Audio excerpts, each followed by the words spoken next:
हम लोग सब मेहनत कर रहे हैं, जनता के बीच में जा रहे हैं, जनता को अपील कर रहे हैं कि सभी वार्डों में भारतीय जनता पार्टी के प्रत्याशियों को जितवाएं, बहन रेणुबाला को जिताएं।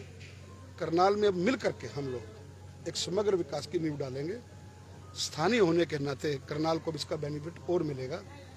पहले माननीय मुख्यमंत्री जी यहाँ से 2 बार विधानसभा का चुनाव लड़े और जीते, संगठन ने उनको मुख्यमंत्री बनाया, उनके पास पूरे प्रदेश की जिम्मेवारी थी। स्वाभाविक तौर पर एक मुख्यमंत्री के लिए हर रोज जनता के बीच में जाना, अपने विधानसभा क्षेत्र में जाना बहुत मुश्किल काम होता है। अब वो जिम्मेवारी उन्होंने मेरे कंधे पर डाली है और लगातार 6 महीने से जनता के संपर्क में हूँ, छोटे छोटे काम के लिए भी। और निरंतर जब निगम बन जाएगा, निगम के साथ मिलकर के हम लोग करनाल के एक समग्र विकास की नींव डालें। सर, जो कांग्रेस के लोग हैं वो कहते हैं कि हमारे कार्यक्रम बीजेपी वाले होने नहीं देते, कोई भी अड़चन डाल देते हैं, क्या कहना सर?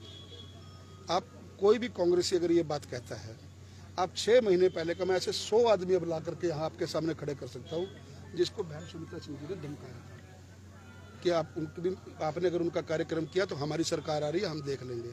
ऐसे 100 लोगों को मैं आपके सामने ला सकता हूँ, ऐसे 100 लोगों को। जी सर, मेरा वक्तव्य पूरा होने दो। ऐसे 100 लोगों को, ऐसे पूरे करनाल में एक भी व्यक्ति अगर मीडिया के सामने वो ले आए कि जगमोहन आनंद ने किसी को टेलीफोन किया कि भी कार्यक्रम ना करे, मैं आपके कैमरे के सामने कहता हूँ, जहां मैं कार्यक्रम करके आ रहा हूँ बीजेपी वाला, बेशक वो कांग्रेस को भी कार्यक्रम करे, मनोज वधवा का भी कार्यक्रम करे, दिल बड़ा करके करे, हमें कोई दिक्कत नहीं है। वोट जनता ने जहां देना है, वोट जनता वहां देती है। ये इस प्रकार के आरोप लगाना और इस प्रकार के भ्रामक प्रचार करना, ये हमारी किताब में नहीं है।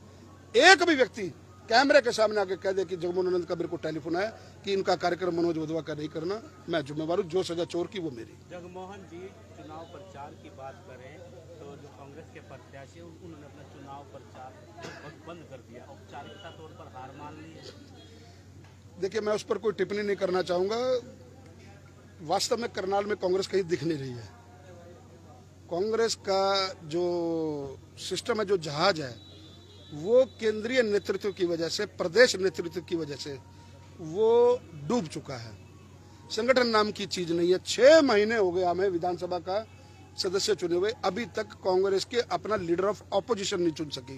ये छोटी बात नहीं है, ये पहली दफा ऐसे इतिहास में हुआ है। एक सूची उनका प्रभारी निकालता है, दूसरा आदमी उनकी सूची कैंसिल कर देता है। यह कारण है कि लोग कांग्रेस को छोड़ करके जा रहे हैं।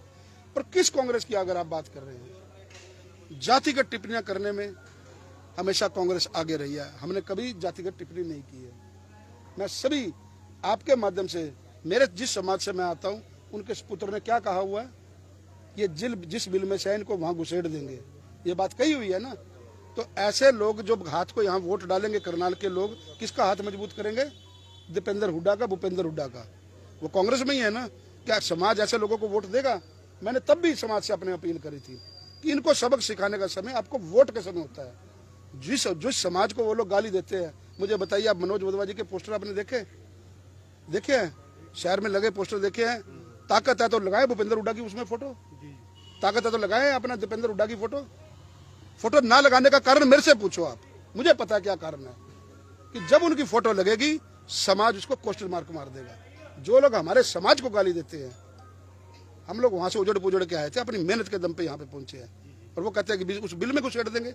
वाहिद आदमी हूं, पहले दिन विधानसभा के अंदर भूपेंद्र सिंह हुड्डा के सामने इसकी टीस निकाली थी अपनी। हालांकि मुझे विधानसभा स्पीकर रोक रहे थे बात करने से, तो मैंने कहा था मेरे मन में टीस है, बहुत बड़ी टीस है कि हे परमात्मा, किसी दिन मुझको इस विधानसभा में भेजना तो मैं विधानसभा के पटल पर इस प्रकार की बात रखूंगा कि जिस समाज से मैं आता हूं। भारत भूषण बत्रा जी बोलने लगे, मैंने उनसे आग्रह किया कि कृपया आप तो बैठ जाओ, आप तो उसी समाज से आते हो जिस समाज से मैं चुन के आया हूं। आप सार्वजनिक मंचों से एक समाज को गाली दें और फिर सोचे कि आपको वोट दें। ये इसी का असर है कि कांग्रेस छिन-भिन्न होती जा रही है। विधायक जी, कांग्रेस प्रत्याशी विकास की बात करते हैं, विकास नहीं हुआ, लेकिन भाजपा ने जहां उनका कार्यालय है वो रंगीन लाइटें नगर निगम की लगी हैं, वो चमका हुआ है। अब देखिए, मेरी बात सुनिए, हमें करनाल का विकास करना है। लाइटें कहाँ लगी हैं, कहाँ चमकनी है, वो एक विषय अलग है। हम सब लोग समर्पित भावना से करनाल की जनता से ये अपील करते हैं कि हमें आप तीसरी बार जब मौका देंगे, अब स्थानीय विधायक होने के नाते गली गली का पता है, हर क्षेत्र का पता है, हम मिलकर बहन जी के साथ एक सशक्त निगम जब बनाएंगे, सब मिलकर के उसका विकास सवाल सर ये है कि जो कांग्रेस से आए जो लोग वो खुद कहते हैं कि कांग्रेस में महिलाओं के लिए कुछ सम्मान नहीं था, जातिवाद की धर्मवाद की राजनीति कांग्रेस ने की है, ऐसे कहना है कांग्रेस के लोगों का। मैं बता रहा हूँ, तो ये देखो, वो आप खुद बता रहे ना, 42 साल से जो लोग कांग्रेस छोड़ करके आ रहे हैं, उनको कोई हमने आते पद तो नहीं दिया, कोई जिम्मेवारी तो नहीं दी। बिना शर्त उनको हमने पार्टी में शामिल करवाया है। और ऐसे अभी बहुत सी लंबी लाइन है। पुराने कार्यकर्ताओं का मान सम्मान और नए आए वालों का मान सम्मान, उनका बैलेंस, उनकी इज्जत, उनकी रिस्पेक्ट, वो करना हमारा धर्म है।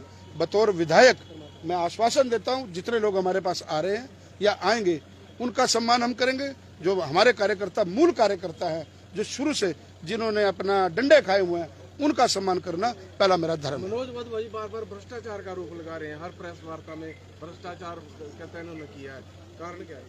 मनोज वधवा जी कहाँ थे पहले? पार्षद भी रहे ना, पार्षद भी रहे मनोज वधवा जी, और नगर निगम के डिप्टी मेयर भी रहे। पूछा था मैंने, आपने प्रश्न पूछा था, तो जब वो थे तब था निगम ठीक था, तब भ्रष्टाचार नहीं था। मतलब ऐसे खाली आरोप लगाना, कोई सबूत लेकर के प्रेस के सामने बैठे कि ये सबूत है, ये फला जोन सा, किसी को हमने कमीशन दी, किसी से कमीशन खाई, किसी से बात करी, ऐसे आरोप। और हमारे को अच्छा थोड़ी कहेंगे वो, अगर अच्छा कहेंगे तो फिर बाकी भी काम खत्म हो गया। कब तक जो है कांग्रेस पूरी कांग्रेस जो है भाजपा ही हो जाएगी, कब तक? पूरी कांग्रेस को भाजपा ही नहीं करना, भाजपा को, जो कांग्रेसी हैं, भाजपा को उनके अंदर डालना, ये हमारा काम है। धन्यवाद।